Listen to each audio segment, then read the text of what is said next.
In today's video, I'm going to teach you how to activate discount code on Shopify.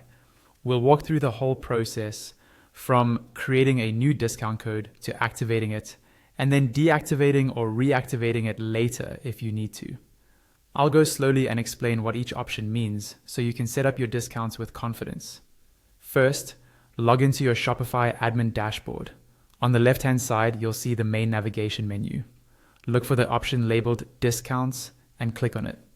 This opens a page that shows you a list of all the discounts you've already created, including their names, types, and current status, such as active or expired. To create a new discount, go to the top right corner of this page and click on Create Discount. A pop-up or a new screen will appear, asking you to choose the type of discount you want. Here, make sure you select the option for a discount code. This tells Shopify that customers will need to enter a specific code at checkout to receive the discount. Inside the discount editor, start by typing the exact code you want customers to use. Make it clear and easy to remember.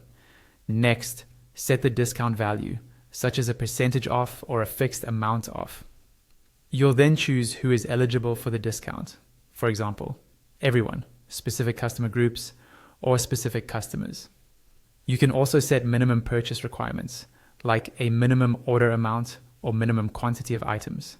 If you want to control how often the discount can be used, adjust the maximum discount uses. Under combinations, decide whether this discount can be combined with other discounts or not.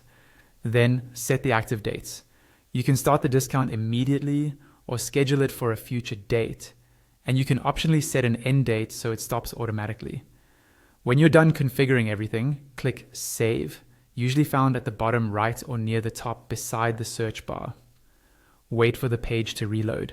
On the right-hand sidebar, you'll see the discount information, and here you should see that the status is now active. If you ever want to deactivate the discount, go to the top right and click More Actions, then choose Deactivate from the drop-down. Confirm by clicking Deactivate in the pop-up. The status will change to expired, but you can reactivate it at any time by going back to More Actions, selecting Activate, confirming in the pop-up, and the status will return to active.